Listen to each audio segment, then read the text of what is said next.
ছোটবেলা থেকে এই পর্যন্ত একতলাফ কারে কয় আমি এটা বুঝিয়ে নেই সাবজেক্ট। আমার সরমনাইর ভাইদেরকে আমার ভালো লাগে, হেফাজতের ভাইদেরকে ভালো লাগে, সব ভাইদেরকে ভালো লাগে। শুধু শিরক বেদাত যেটি আছে না, রাজমিস্ত্রি গ্রুপ,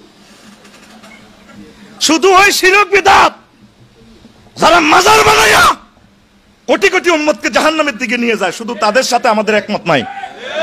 আর পৃথিবীর সকল উলামায়ে কেরামের সাথে আমরা একমত। তারা নেককার, তারা জান্নাতের যাত্রী। কথা ঠিক কিনা? ইখতিলাফ করবেন না। আসসালামু আলাইকুম ওয়া রাহমাতুল্লাহ।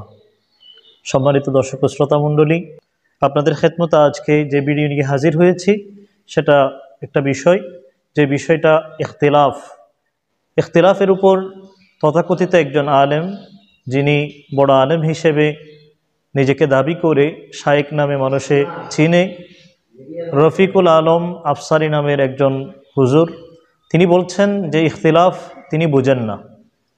তো ইখতিলাফ না বুঝলে সে তো আলেম হতে পারে না, কারণ আমার নবীজি ইখতিলাফকে উম্মতের জন্য রহমত বলেছেন। নবীজি বলেন, ইন্নাল ইখতিলাফা উম্মতি রহমাতুন, নিশ্চয়ই আমার উম্মতের মাঝে ইখতিলাফ হলো রহমত। সেখানে এমন রহমতের বিষয়ে যিনি জানেন না, বুঝেন না, সে কখনো প্রকৃত আলেম হতে পারে না। এখন আসুন, ইখতিলাফ কি? ইখতিলাফ মানে মতবিরোধ, মত পার্থক্য, কোন একটা বিষয়ে দ্বিমত পোষণ করা। তো এই বিষয় দ্বিমত পোষণ করাটা যদি আমালের দৃষ্টিকোণ থেকে হয়, সেটা উম্মতের জন্য নবীজি বলেছেন রহমত। যদি আকীদার দৃষ্টিকোণ থেকে হয়, সেক্ষেত্রে আমার নবীর এক হাদিসে বলেন যে বনি ইসরাইল 72 ফেরকা ছিল, আমি নবীর উম্মত 73 ফেরকায় বিভক্ত হবে। নবীজি বলেন কুল্লুহুম ফিন্নার, প্রত্যেকেই জাহান্নামে যাবে, ইল্লা মিল্লাতান ওয়াহিদাতান, একটি মাত্র ফেরকা বা দল ব্যতীত। তখন সাহাবা একরাম নবীজিকে প্রশ্ন করলেন, ক্বালু মান হিয়া ইয়া রাসূলুল্লাহ, ওগো রাসূল, সে দল কোনটি যেটি জান্নাতে যাবে? তখন নবীজি এর উত্তরে বললেন, মা আনা আলাইহি ওয়া আসহাবিহি, যে দলটার মধ্যে আমি নবী আছি, আমার সাহাবা একরাম তথা তোমরা আমার সাথী হিসেবে যে দলের মধ্যে থাকবে, সেই দলটাই একমাত্র জান্নাতি হিসেবে বিবেচিত হবে। তো এক্ষেত্রে বোঝা যায় ফেরকা যেটা হয়, ইখতিলাফ যেটা হয়, সেটা যদি আমালগত হয়, ইজতিহাদগত হয়, সেটা উম্মতের জন্য রহমত। আর যদি সেটা আকীদাগতভাবে হয়, একমাত্র সহি আকীদা, বিশুদ্ধ আকীদা বাদ দিয়ে অপর যত আকীদা ইখতিলাফের কারণে হবে, আমার নবীজির ভাষ্যমতে প্রত্যেকেই জাহান্নামে যাবে।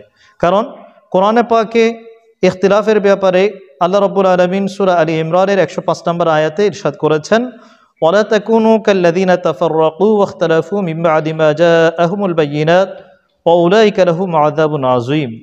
আল্লাহ বলেন, আর তাদের মতো হইও না যারা স্পষ্ট দলিল আসার পরও পরস্পর দ্বন্দ্ব ও মতভেদে লিপ্ত হয়েছে, তাদের জন্য রয়েছে মহাশাস্তি।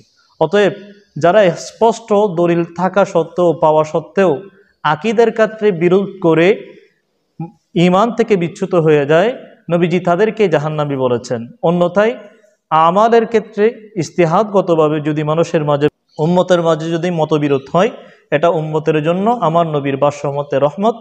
আর এই রহমতটা বুঝে জেনে আমরা যেন সঠিক আকীদা পোষণের মাধ্যমে আমালগুলা করলে আমরা আল্লাহর রহমত পাব, আমরা যেন সেদিকে অগ্রসর হতে পারি। আর যারা এই এতটুকুন পার্থক্যটা না বুঝে, ঢালাওভাবে ইখতিলাফ বুঝে না বলে ইখতিলাফকে ব্যঙ্গ করে, তাদের থেকে আল্লাহ আমাদের ঈমান, আকায়েদ এবং আমলকে হেফাজত করুন। ওয়া মা আলাইনা ইল্লাল বালাগ। আসসালামু আলাইকুম ওয়া রাহমাতুল্লাহ।